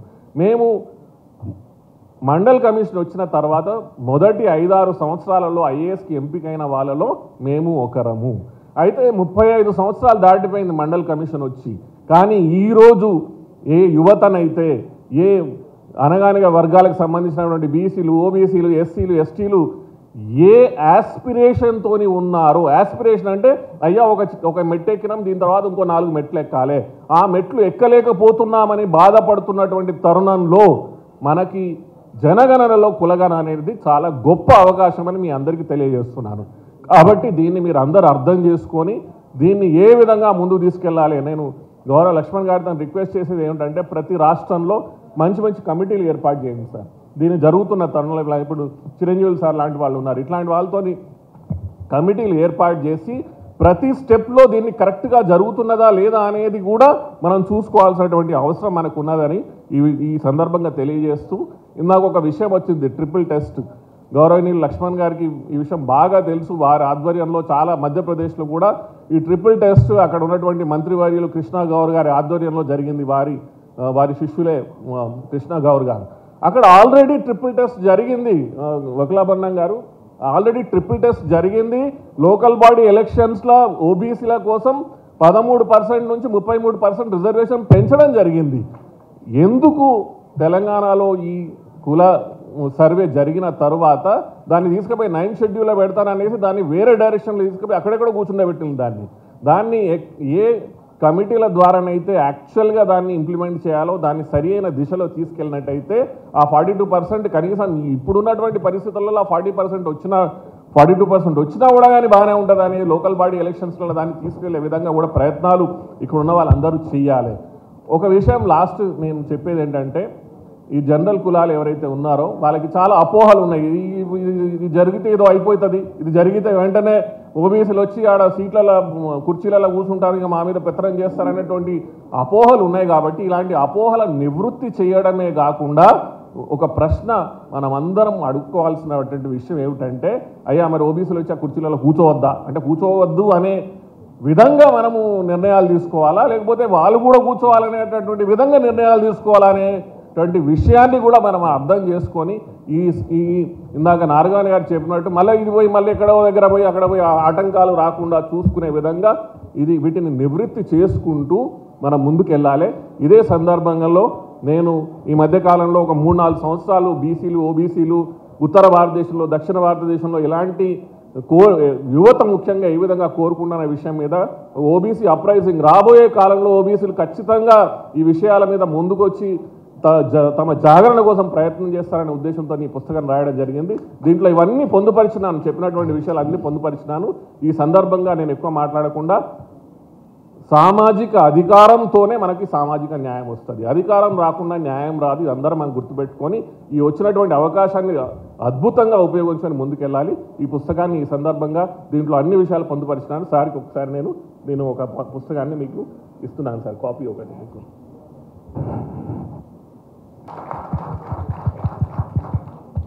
లక్ష్మణ్ గారు, ఇంకో ఆత్మీయులు కృష్ణయ్య గారు, మా వీరేంద్ర గారు, కృష్ణమోహన్ గారు, మిగిలిన పెద్దలందరికీ నమస్కారం. నేను అత్యంత వెనకబడిన కులానికి చెందిన వాడిని, కులంలో పుట్టిన వాడిని. ఆ కులం తక్కువ అవడంతో వివక్షకు గురైన వాడిని. కానీ కులం పేరు చెప్పుకుని రిజర్వేషన్లో చదువుకున్నాను, కులం పేరు చెప్పుకుని రిజర్వేషన్లో ఉద్యోగం తెచ్చుకున్నాను. కానీ ఉద్యోగంలో అత్యున్నత స్థాయికి వెళ్ళినా కూడా నిమ్న కులం వాడిని అవటం వల్ల అవమానాలు పొందిన వాడిని. ఇది నా వ్యక్తిగతమైతే నేను కులాంతర వివాహం చేసుకున్నవాడిని. నా 2 ఆడపిల్లలకు కూడా నేను కులాంతర వివాహం చేసిన వాడిని. కులాన్ని వదులుకుంటే సమాజం బాగుంటుంది అని నమ్మిన వాడిని. కుల నిర్మూలన సంఘంలో పనిచేస్తున్న వాడిని. ఈ తెలంగాణ ప్రభుత్వం ఈ మధ్య కాలంలో చేసినటువంటి సర్వేలో ముందు కులం లేదు, మతం లేదు, కులాంతర వివాహం చేసుకున్న వాళ్ళ సంఖ్య లేదు అని ఉంటే మేము హైకోర్టులో వేసి ఉత్తర్వులు తెచ్చుకుని మధ్యంతర ఉత్తర్వులు తెచ్చుకుని ఈ రివైజ్డ్ ప్రొఫార్మా ప్రకారం 5వ కాలంలో కులం లేని వాళ్ళకి ఒక కోడు, 7వ కాలంలో మతం లేదు అన్న వాళ్ళకి ఒక కోడు, కుటుంబ వివరాలు తీసుకుంటున్నప్పుడు కులాంతర వివాహం చేసుకున్న వాళ్ళు ఎవరైనా ఉంటే దానికి ఒక కోడ్ ఇచ్చి చేశారు. అలాగే ఇప్పుడు మన ప్రధానమంత్రి గారు మోడీ గారు 75 సంవత్సరాలు వచ్చినా కానీ ఈ రోజుకైనా సరే ఒక సమగ్ర కుల సర్వే చేస్తున్న నేపథ్యంలో మాలాంటి కులం వద్దు అనుకున్న వాళ్ళకి, మతం వద్దు అనుకున్న వాళ్ళకి కులాంతర వివాహాలు కూడా చేసుకునే వాళ్ళు ఉన్నారు అని తెలుసుకోవటానికి ఇందాక పెద్దలు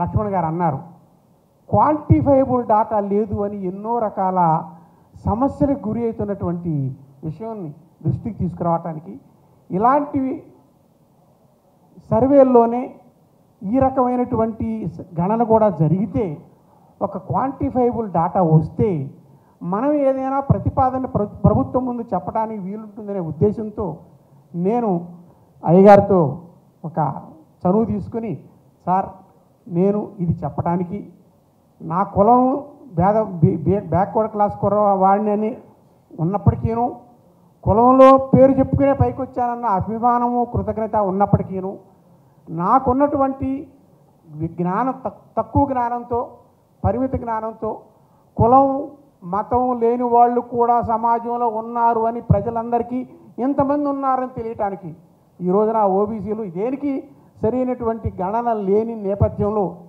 వాటితో పాటు ఇలాంటి వారు కూడా ఉన్నారనే గణన అవసరం అనే ఉద్దేశంతో నేను ముందుకొచ్చాను. అయ్యవారు పర్మిషన్ ఇస్తే మా కుల నిర్మూలన సంఘ సభ్యులిద్దరు కూడా నా ఎదురుగా ఉన్నారు సార్. తమరికి ఒక రిప్రజెంటేషన్ ఇస్తాము. మేము కోరేది ప్రతి ఒక్కరూ సర్వేలో పాల్గొనవలసిందే, పాల్గొని వారి కుటుంబ వివరాలు చెప్పవలసిందే. వాటితో పాటు కులం లేను, నేను కులం పాటించనని చెప్పేవాళ్ళు ఎవరైనా ఉంటే వాళ్ళను కూడా గణనలోకి తీసుకోవాల్సిందిగా, వారిని కులాంతర వివాహాలు వారి ఇప్పుడు మనలో ఇంతమంది ఉన్నారు, చాలామంది కులాంతర వివాహాలు మతాంతర వివాహాలు చేసుకునే వాళ్ళు ఉంటారు. కానీ మనం చెప్పుకోవటానికి ఒక గుర్తింపు ఉండటానికి ఎంతమంది ఉన్నామని చెప్పుకోవడానికి కూడా ఒక సంఖ్య లేదు. కాబట్టి మీలో ఒకటిగా ఉన్న నేను, మనలో ఒకటిగా ఉన్న నేను, ఈ జాతి జనాభాలో ఒకటిగా ఉన్న నేను ఈ కోరికను పెద్దలకి అందజేస్తూ రేపు జరగబోయేటటువంటి గణన పట్టికలో ఈ 3 కాలమ్స్ కూడా ఉంటే అది ఒక క్వాంటిఫైబుల్ డాటా. ఇందాక నరహరి గారు చాలా చక్కగా చెప్పారు. రిలయబుల్ డాటా, సైంటిఫిక్ డాటా అని ఇన్ని రకాల అంటే అల్టిమేట్గా ఒకటే మాట, క్వాంటిఫైబుల్ డాటా. ఈ దేశంలో కులం వద్దనుకునే వాళ్ళు కూడా ఇంతమంది ఉన్నారు, ఈ దేశంలో మతం వద్దనుకునే వాళ్ళు కూడా ఇంతమంది ఉన్నారు, ఈ దేశంలో కులాంతర వివాహాలు మతాంతర వివాహాలు చేసుకున్న వాళ్ళు కూడా ఇంతమంది ఉన్నారు. సంఖ్య తెలుస్తుంది. సంఖ్య తెలిస్తే మనం సామాజికంగా అభివృద్ధి చెందుతున్నామా, ఆర్థికంగా ఎంతమంది అభివృద్ధి చెందుతున్నారు, వారికి ఉండే సమస్యలు ఏమిటి, ఆ సమస్యలు మనం ఏమైనా పరిష్కారం చేయగలమా అని చెప్పాలంటే కోర్టులు ఎంతమంది ఉన్నారా మీరు అంటే, నీ పిల్లాడు స్కూల్లో మీ కులం రాయను అంటే రాకపోతే రా నా దగ్గర రా, కోర్టుకు రా, ఎంతమంది వస్తారండి కోర్టుకి? ఒక సంఖ్య అంటూ ఉంటే మనం గట్టిగా గళం విప్పడానికి అవకాశం ఉంటుంది. ఈ సమగ్ర కుల సర్వే దేశవ్యాప్తంగా జరగబడుతున్నటువంటి సర్వే చాలా గొప్పది, చాలా ఎంతో కాలంగా రావాల్సింది. పెద్దలు ఇందాక చెప్తూ వచ్చారు, ఎందుకు రాలేదనే దానికి కూడా నేను ఆ రాజకీయాలు అవన్నీ నాకు కాదు. జరుగుతున్న మంచి పనులు మనం అందరం మనస్ఫూర్తిగా భాగస్వాములు అవ్వాలి.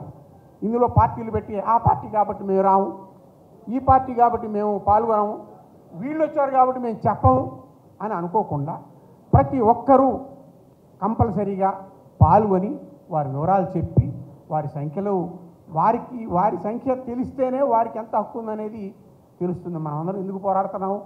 బీసీలకి తక్కువనే కదా, అది పోరాడుతున్నామంటే ఆ సంఖ్య సరిగ్గా లేదనే కదా. ఇప్పుడు క్వాంటిఫైబుల్ డేటా కావాలనే కదా ఈ యొక్క ప్రభుత్వం, కేంద్ర ప్రభుత్వం చేపట్టేటటువంటి చర్య, నరేంద్ర మోడీ గారు తీసిన చర్య. దీన్ని హోమ్ మినిస్ట్రీకి అప్పచెప్పారని కూడా విన్నాం సార్. దయచేసి తమరి సభాముఖంగా అడుగుతున్నాం సార్, మాకు ఒక అవకాశం ఇస్తే, ఒక అపాయింట్మెంట్ ఇప్పిస్తే మేము కూడా వచ్చి అక్కడ ఒక నివేదన ఇచ్చి మేము కోరేది ఒకటే, అయ్యా మా సంఖ్యను కూడాను, మాలాంటి నమ్మకం లేని వాళ్ళ సంఖ్య కూడాను ఈ సమాజంలో ఉన్నాము అని చెప్పడానికి అవకాశం ఇవ్వండి కోరుకుంటూ సెలవు తీసుకుంటున్నాను సార్. నమస్కారం. I can speak in Hindi.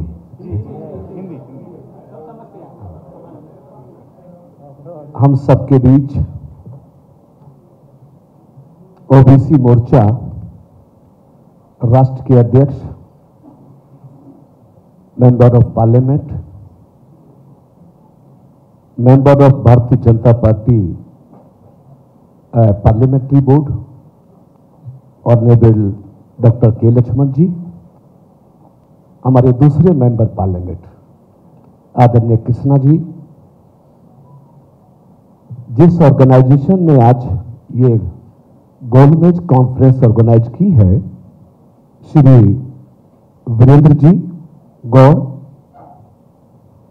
IAS Narhari जी और भी बहुत विद्वान पॉलिटिशियंस, ब्यूरोक्रेसी से, सोशल ऑर्गेनाइजेशन, पॉलिटिकल सिस्टम से लोग यहाँ पर उपस्थित हैं। मैं डॉक्टर लक्ष्मण साहब का, भाई वीरेंद्र जी का थैंक यू बोलता हूं कि आपकी वजह से मुझे इस राउंड कॉन्फ्रेंस में आने का मौका मिला और इस सक्सेस कॉन्फ्रेंस की मैं आप सबको बहुत बधाई देता हूं, बहुत शुभकामनाएं देता हूं। 30 अप्रैल is the historical day of the India. After 94 years, पहला मौका था 1931 के बाद 30 अप्रैल 2025 को जब देश के प्रधानमंत्री नरेंद्र मोदी जी की पॉलिटिकल कैबिनेट के माध्यम से ये सुना कि हमारी कंट्री में जनरल सेंसस के साथ साथ कास्ट सेंसस भी कराया जाएगा। प्रधानमंत्री जी इसके लिए बधाई के पात्र हैं, चाहे तो आप ताली बजा के उनको बधाई धन्यवाद कर सकते हैं। यू नो बेटर कि फर्स्ट टाइम कास्ट सेंसस कब हुआ था? 1841, लास्ट 1931 एंड रिसेंट 30 अप्रैल 2025। कभी सोचकर देखिए, कभी कल्पना करिए कि ये कास्ट सेंसस अगर आफ्टर फ्रीडम हो जाता तो उसके रिजल्ट क्या होते? एक्चुअल ओबीसी की पॉपुलेशन कंट्री के सामने होती, देश के सामने होती, और जो हम सोशल अपलिफ्ट की बात कर रहे हैं, सोशल जस्टिस की बात कर रहे हैं, शायद ओबीसी उसमें बहुत सक्सेस हासिल कर सकता था। डॉक्टर अंबेडकर ने जब कॉन्स्टिट्यूशन लिखा और उससे पहले हिंदुस्तान में साइमन कमीशन कब आया था? 1932। और सर नहीं जी 28, correct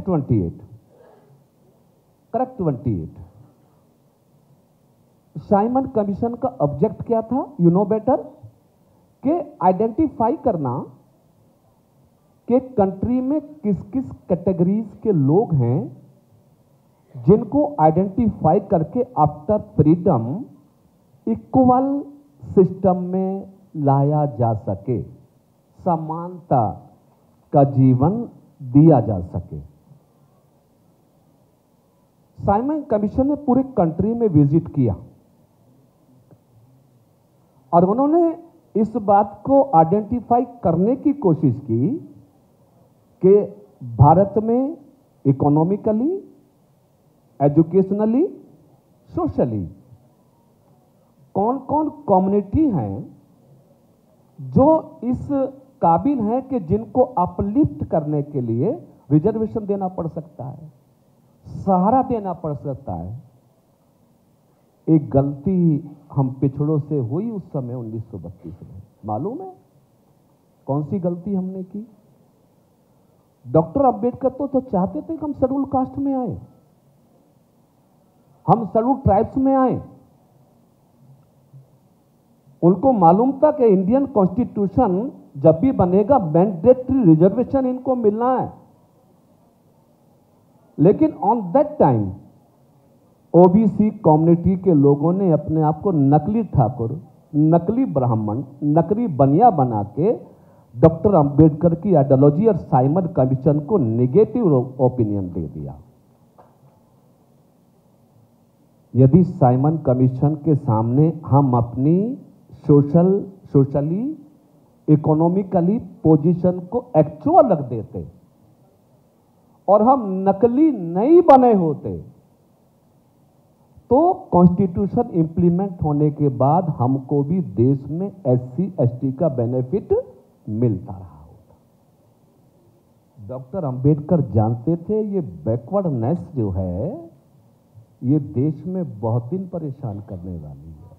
political freedom, doctor Ambedkar ने बोला कि पॉलिटिकल फ्रीडम तो हमको मिला आफ्टर 47, लेकिन सोशल फ्रीडम, इकोनॉमिकल फ्रीडम के लिए देश की सरकारों को बहुत बड़े कदम उठाने पड़ेंगे। एक बार सोचिए कि अगर इंडियन कॉन्स्टिट्यूशन में 340 नहीं होता तो क्या होता, 340 नहीं होता तो क्या होता, हम अभी भी OBC नहीं होते, हम OBC कैटेगरी इंडिया में नहीं होती। डॉक्टर अंबेडकर ने यह जानते हुए भी कि इन कम्युनिटी के लोगों ने अपने आप को, अपनी एक्चुअल पोजीशन को छुपा के रखा है, उसके बाद भी हमको बेनिफिट देने के लिए कॉन्स्टिट्यूशन में आर्टिकल 3340 का प्रोविजन करके गवर्नमेंट को यह ऑप्शन दे दिया कि जब भी देश में सरकार बनेगी OBC कमीशन बना के इन लोगों को आइडेंटिफाई किया जाएगा और अपलिफ्ट करने के लिए रिजर्वेशन देके इनको समाज की मुख्य धारा से जोड़ा जाएगा। एक अपील जो मुझे आपसे करनी, निवेदन जो मुझे आपसे करना है, एक गलती तो हमने 1928 में कर ली, साइमन कमीशन की इंफॉर्मेशन को एक इनकरेक्ट मान के अंबेडकर का विरोध करके। ये गलती हमसे फिर ना हो। अब तो हम मॉडर्न कंट्री में हैं, अब तो कुछ हमारे लोग एजुकेशन में भी आए हैं, कुछ पॉलिटिकल सिस्टम में भी हमारा शेयर हुआ है, कुछ बिजनेस, कारोबार, सर्विसेज में भी IAS और तमाम पदों पर आए हैं। तो प्रधानमंत्री जी ने जो कास्ट सेंसस को इंक्लूड किया है, हम सबकी जिम्मेदारी अब ये हो सकती है कि हम अपने अपने स्टेट्स में, अपने अपने राज्यों में, केंद्र शासित प्रदेशों में अपने उन समाज समूह के बीच जाके कम्युनिकेशन करके उनको गाइड करें कि जब मैकेनिज्म शुरू होगा केंद्र की सरकार के माध्यम से कास्ट सेंसस का, उस मैकेनिज्म को समझना है, अपनी कास्ट का, सब कास्ट का, गोत्र का जो भी फॉर्मेट सेंट्रल गवर्नमेंट जारी करेगी, हमें बढ़ चढ़ के हिस्सा लेके अपनी पूरी काउंटिंग उसमें करानी है। इतना बेहतर मौका शायद फिर कब मिलेगा, ना आपको पता ना हमको पता। तो इस अवसर का लाभ लेते हुए हमको सोशली अवेयरनेस पैदा करने की कोशिश करनी पड़ेगी। मेरा एक तो ये आपसे रिक्वेस्ट है। दूसरा, हमारे बड़े नेता हैं डॉक्टर लक्ष्मण साहब, हमको समय समय पर OBC वेलफेयर के लिए, OBC राइट्स के लिए, OBC एजुकेशन के लिए, OBC सर्विसेज के लिए, OBC पॉलिटिकल शेयरिंग के लिए भी हमें आवाज उठानी पड़ेगी, हमें कोशिश करनी पड़ेगी, हमको प्रयास करना पड़ेगा, हमको यूनिटी लानी पड़ेगी, हमको प्रदेश और देश की सरकारों को अपनी पॉपुलेशन, अपनी नीड के बारे में बीच बीच में खटखटाना पड़ेगा। वो किस लिए? वो इसलिए कि यदि हम लोग अपने राइट्स के लिए, अपने रेस्पेक्ट के लिए, अपने शेयर के लिए, अपनी एजुकेशन के लिए, अपनी सर्विसेज के लिए हम प्रांत और देश की सरकारों के समक्ष अपना प्रतिवेदन, अपना आग्रह, अपनी अपील नहीं रखेंगे तो सरकार को हम ठीक फीडबैक नहीं दे पाएंगे और ठीक फीडबैक नहीं दे पाएंगे तो हम अपने फ्यूचर को कहीं ना कहीं डार्क में रखेंगे। आप जानते हैं सब लोग कि पहला कमीशन कब बना था आवाजाही के बाद? 1953, 1953, काका कालेलकर आयोग 1953। उन्हें अपनी अनुशंसा कब दी सरकार को? 1955। आजादी के बाद 1953 में काका कालेलकर आयोग बनता है, 1955 में अपनी अनुशंसा सबमिट करता है। क्या कभी उस अनुशंसा पे देश में कोई कार्रवाई हुई है? क्या उस रिपोर्ट को सरकारों ने सही मान के ओबीसी को उनका राइट्स देने का प्रयास ऑन दैट टाइम किया है? आंसर सबके पास है नो, नहीं। अब सोचिए कि एससी एसटी को 1951-52 after freedom, after implementation of the constitution, day 1 से रिजर्वेशन मिलना शुरू हो गया। अगर 1955 में काका कालेलकर आयोग की रिपोर्ट को नेहरू की सरकार ने मान लिया होता तो जो रिजर्वेशन हमको 1990 से मिलना शुरू हुआ है ये 1955 से मिल सकता था। We are late already 35 years. किस लिए? किस लिए? इसलिए कि हम अपनी आवाज को बुलंद नहीं कर पाए, इसलिए कि हम सरकार को उस कमीशन की रिपोर्ट पर प्रेस नहीं कर पाए, इसलिए कि हमने कोई बड़े आंदोलन का रुख अपना के अपनी नीड हम कंट्री के सामने नहीं रख पाए, है ना। दूसरा कमीशन कब बना? 1978 बीपी मंडल कमीशन, मोरारजी देसाई साहब की सरकार में। रिपोर्ट कब सबमिट की? 1980, ओनली 2 ईयर। इंप्लीमेंट कब हुई वो? 1990। कब? जब बीपी सिंह जी की सरकार थी भारतीय जनता पार्टी के समर्थन। 10 साल का वहां भी गैप रह गया, 10 साल का गैप वहां भी रह गया। किस लिए? कि हम में अवेयरनेस नहीं थी, हम में चेतना नहीं थी।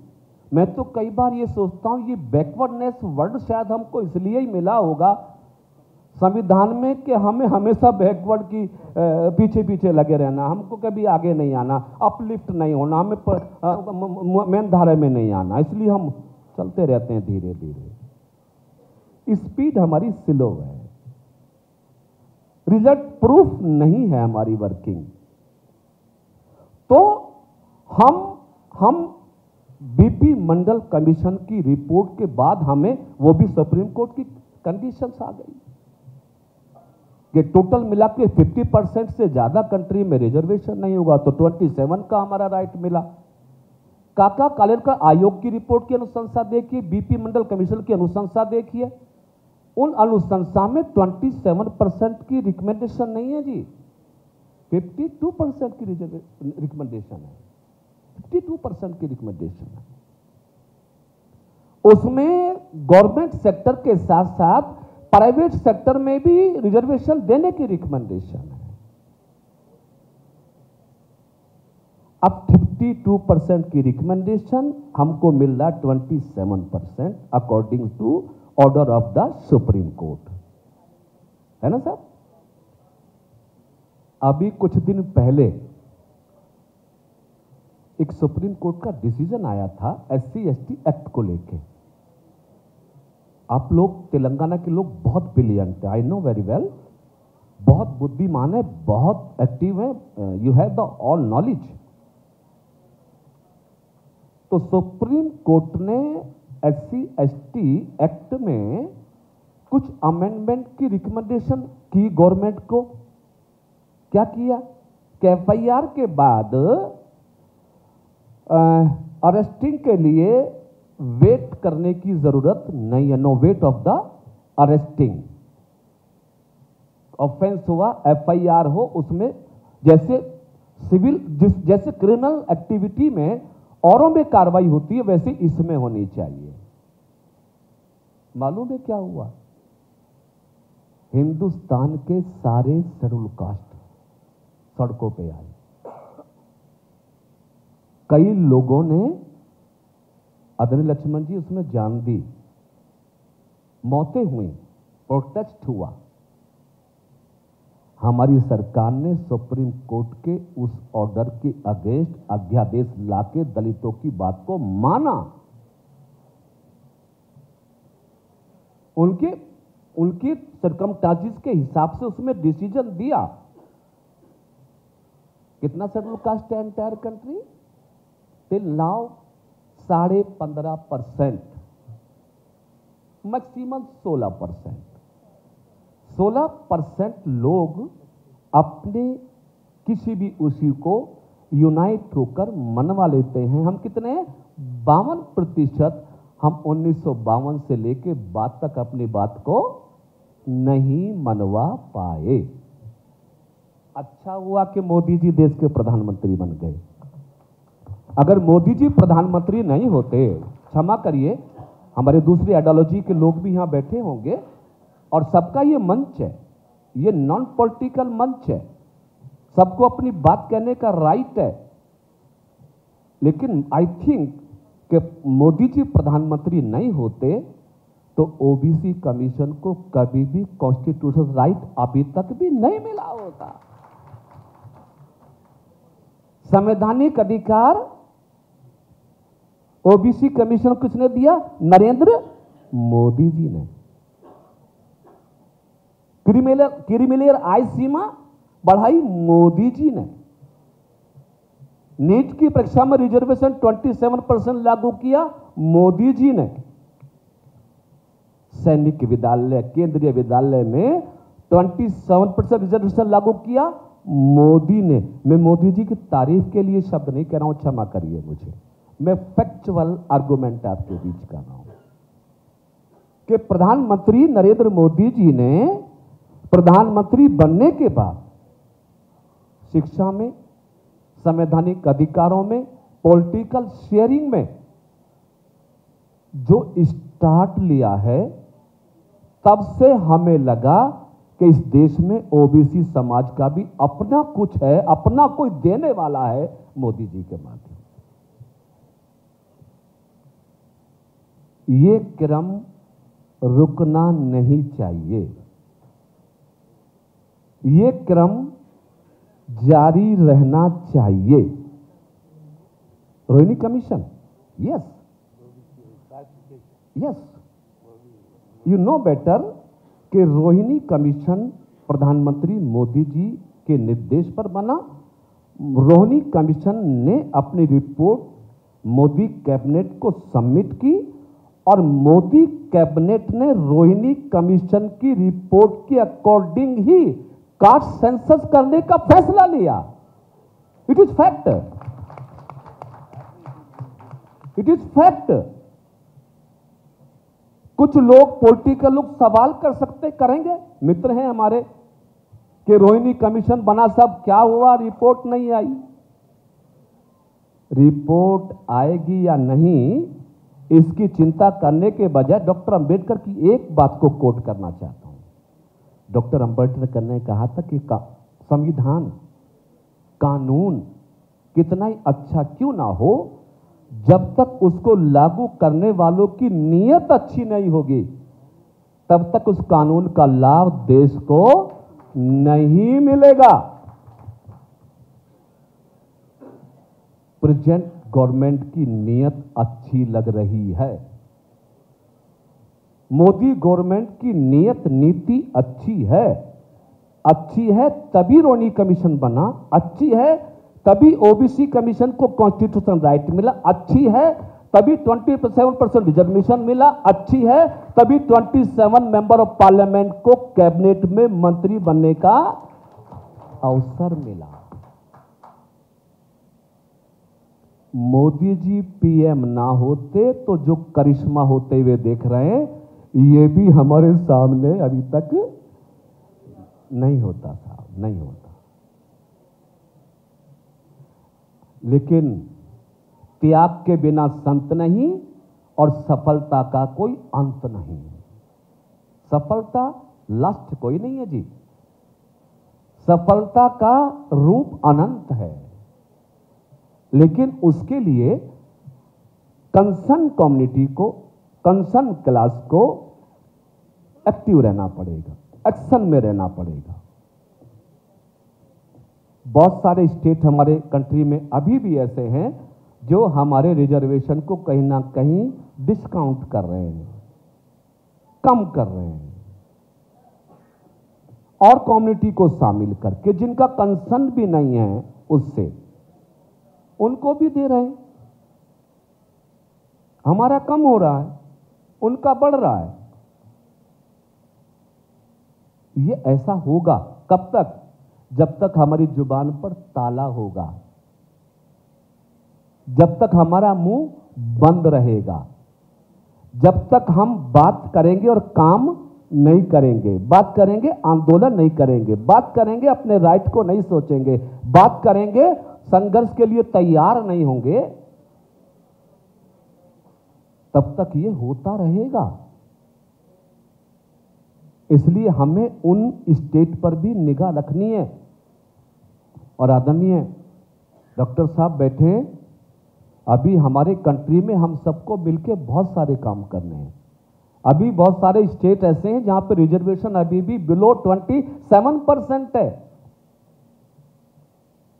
हम मेंबर पार्लियामेंट में रहे 2010 से 2016, हमने पार्लियामेंट में सवाल किया, उस समय मनमोहन सिंह जी प्रधानमंत्री थे, कि बताया जाए कि हिंदुस्तान में कितने प्रदेशों में 27% रिजर्वेशन इंप्लीमेंट है। तो आपको जान के ताज्जुब होगा कि 13 राज्य ऐसे हैं जहां पर रिजर्वेशन का परसेंट 27 से कम है। 27 से कम कितने स्टेट्स में? 13 में। और आपकी जानकारी में रहे कि इंडिया के 6 स्टेट ऐसे हैं जहां पर अभी तक बैकवर्ड कास्ट को आइडेंटिफाई ही नहीं किया गया। Who is backward?